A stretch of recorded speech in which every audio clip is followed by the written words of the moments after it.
ಮಡಿಕೇರಿ ಹೋಬಳಿಯಲ್ಲಿ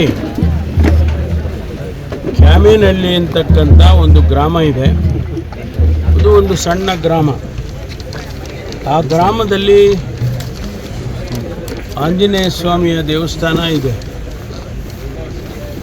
ನಮ್ಮ ಪೂರ್ವಜರು ಮಾತನಾಡ್ತಕ್ಕಂಥದ್ದು ಮತ್ತು ನಮ್ಮಲ್ಲಿ ಗ್ರಾಮೀಣ ಪ್ರದೇಶದಲ್ಲಿ ಜನ ಮಾತಾಡೋದು ಆ ಕ್ಯಾಮೇನಹಳ್ಳಿ ಆಂಜನೇಯ ಸ್ವಾಮಿಯ ಇತಿಹಾಸ ಸುಮಾರು 3,500 ವರ್ಷ ಅಂತ ಹೇಳ್ತಾರೆ. ದ್ವಾಪರ ಯುಗದಲ್ಲಿ ಅದನ್ನು ಸ್ಥಾಪನೆ ಮಾಡಿದರು ಅಂತ ಹೇಳಿ ಪ್ರತೀತಿ ಇದೆ. ಆ ದೇವಸ್ಥಾನದ ರಥೋತ್ಸವ ಇವತ್ತು ಜರುಗಿದೆ. ನಾವೆಲ್ಲ ಅದರಲ್ಲಿ ಭಾಗವಹಿಸಿದ್ದೀವಿ. ನಾನು ಆಂಜನೇಯ ಸ್ವಾಮಿ ಹತ್ರ ನಾನು ಕೇಳ್ಕೊಂಡಿರೋದು, ಈ ಭಾಗದ ಜನರಿಗೆ ಶಾಂತಿ ಕೊಡಿ, ಮಳೆ ಬೆಳೆ ಇದೆಲ್ಲ ಸಕಾಲಕ್ಕೆ ಆಗಬೇಕು, ರೈತ ಸಂತೋಷದಿಂದ ಇರಬೇಕು, ಆ ರೀತಿ ಆಶೀರ್ವಾದ ಮಾಡಬೇಕು ಅಂತೇಳಿ ಆಂಜನೇಯ ಸ್ವಾಮಿಯನ್ನು ಕೇಳ್ಕೊಂಡಿದ್ದೀನಿ. ಈ ಸಂದರ್ಭದಲ್ಲಿ ಅಲ್ಲಿ ಒಂದು ರಾಜಗೋಪುರ ಕಟ್ಟಬೇಕು ಅಂತೇಳಿ ಭಾಳ ದಿವಸದ ಬಯಕೆ ಇತ್ತು, ಬೇಡಿಕೆ ಇತ್ತು. ಅದನ್ನು ನಮ್ಮ ದಾನಿಗಳೊಬ್ಬರು, ನಮ್ಮ ಏನವ್ರ ಹೆಸರು, ರಾಮಕೃಷ್ಣ ಶೆಟ್ಟರು, ಅವರು ಅದನ್ನು ಕಟ್ಟಿಸ್ಕೊಡ್ತೇನೆ ಅಂತ ಹೇಳಿದ್ದಾರೆ.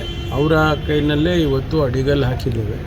ಹಾಗಾಗಿ ಆದಷ್ಟು ಮುಂದಿನ ಜಾತ್ರೆ ಬರೋ ಅಷ್ಟೊತ್ತಿಗೆ ನಾನು ಮಾಡಿಸ್ಕೊಡ್ತೀನಿ ಅಂತ ಅವ್ರು ಹೇಳ್ಕೊಂಡಿದ್ದಾರೆ. ನಮ್ಮ ಭಕ್ತಾದಿಗಳು ಕೂಡ ಒಂದಿಷ್ಟು ಸಹಾಯ ಮಾಡ್ತಾರೆ. ಅದರಿಂದ ಭಾಳ ಉತ್ತಮವಾದ ಕೆಲಸ ಇವತ್ತು ನಮ್ಮ ಕ್ಷೇತ್ರದಲ್ಲಿ ಆಗಿದೆ ಅಂತೇಳಿ ನಾನು ಭಾವಿಸ್ತೀನಿ.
ವಿಶೇಷವಾಗಿ ಬ್ರಹ್ಮರಥೋತ್ಸವ ಆಗುತ್ತೆ. ಶ್ರೀರಾಮ ದೇವರ ಒಂದು ಕಲ್ಯಾಣೋತ್ಸವ ಆಗುತ್ತೆ. ಹಾಗೂ ಸ್ವಾಮಿಯ ಒಂದು ಪಂಚಾಮೃತ ಅಭಿಷೇಕ, ಬೆಳಗಿನ ಜಾವ ನಿರ್ಮಾಲ್ಯ ಹಾಗೂ ಶ್ರೀದೇವಿ ಭೂದೇವಿ ಇರತಕ್ಕಂತಹ ಒಂದು ದಿವ್ಯವಾದ ಒಂದು ಉತ್ಸವ ಮೂರ್ತಿಯ ಕೂಡ ಒಂದು ಕಲ್ಯಾಣೋತ್ಸವ ಆಗುತ್ತದೆ. ಅದೇ ರೀತಿಯಾಗಿ ಬೆಳಗಿನ ಜಾವದಿಂದಲೂ ಕೂಡ ಸ್ವಾಮಿಗೆ ವಿಶೇಷವಾದ ಒಂದು ಹೂವಿನ ಅಲಂಕಾರ ಆಗಿರ್ಬೋದು, ಹಾಗೆಲ್ಲ ವಿಶೇಷವಾದ ಪೂಜೆಯು ಕೂಡ ಈ ಒಂದು ಸಂದರ್ಭದಲ್ಲಿ ರಥೋತ್ಸವ ನಾವು ಇಲ್ಲಿ ದೇವರಿಗೆ ನೆರವೇರಿಸ್ತೇವೆ. ಎಷ್ಟು ದಿವಸ ನಡೆಯುತ್ತೆ ಕಾರ್ಯಕ್ರಮ? ರಥೋತ್ಸವ ಆದಮೇಲೆ ಸುಮಾರು ರಥೋತ್ಸವ ಆದಮೇಲೆ ಉತ್ಸವಾದಿಗಳಿರ್ತವೆ. ಗರುಡೋತ್ಸವ, ಶೇಷೋತ್ಸವ, ಶಯನೋತ್ಸವ, ಈ ರೀತಿಯಾಗಿ ಅನೇಕ ಉತ್ಸವಗಳಿರ್ತವೆ. ಸುಮಾರು ಪೌರ್ಣಿಮೆಯವರೆಗೂ, ಮಾಘ ಮಾಸದ ಪಂಚಮಿಯಿಂದ ಪೌರ್ಣಿಮೆಯವರೆಗೂ ವಿಶೇಷವಾಗಿ ಆ ಸ್ವಾಮಿಯ ಸನ್ನಿಧಿಯಲ್ಲಿ ಉತ್ಸವಾದಿಗಳು ನಡೆಯುತ್ತವೆ. ವಿಶೇಷತೆ ಅನ್ಸುತ್ತೆ ಕ್ಯಾಮಳಿ ದೇವಸ್ಥಾನದ ವಿಶೇಷತೆ ಏನಂತಂದ್ರೆ, ಸ್ವಾಮಿ ಎಲ್ಲ ಕಡೆ ಕೂಡ ಆಂಜನೇಯ ಸ್ವಾಮಿ ಅಂತಂದ್ರೆ ಕೇವಲ ಆಂಜನೇಯ ಸ್ವಾಮಿ ಇರ್ತಾನೆ. ಇಲ್ಲಿ 3 ಒಂದು ಅವತಾರದಿಂದ ಕೂಡಿರ್ತಕ್ಕಂತಹ ದಿವ್ಯವಾದ ಸಾನ್ನಿಧ್ಯ. ಹನುಮ, ಭೀಮ, ಮಧ್ವ. ಒಂದು ತ್ರೇತಾಯುಗದಲ್ಲಿ ರಾಮದೇವರ ಸೇವೆ ಮಾಡಲಿಕ್ಕಾಗಿ ಹನುಮಂತ ದೇವರಾಗಿ, ಮತ್ತು ದ್ವಾಪರ ಯುಗದಲ್ಲಿ ಕೃಷ್ಣನ ಸೇವೆ ಮಾಡಲಿಕ್ಕಾಗಿ ಭೀಮಸೇನ ದೇವರಾಗಿ, ಮತ್ತು ಕಲಿಯುಗದಲ್ಲಿ ವೇದವ್ಯಾಸರ ಸೇವೆ ಮಾಡಲಿಕ್ಕಾಗಿ ಮಧ್ವಾಚಾರ್ಯರಾಗಿ ಹನುಮ, ಭೀಮ ಮತ್ತು 3 ಅವತಾರವನ್ನು ಧ್ವಜವನ್ನು ಆ ವಾಯುದೇವರು ಎತ್ತಿ ವಿಶೇಷವಾಗಿ ಆ ಭಗವಂತನ ಸೇವೆಯನ್ನು ಮಾಡಿದ್ದಾರೆ. ಆ ವಿಶೇಷವಾದ ಸಾನ್ನಿಧ್ಯ ಈ ಕ್ಯಾಮಿನಹಳ್ಳಿ ಇರ್ತಕ್ಕಂಥದ್ದು ಒಂದು ವಿಶೇಷ. ಕಮನೀಯ ಕ್ಷೇತ್ರ ಅಂತ ಯಾಕೆ ಕರೀತಾರೆ?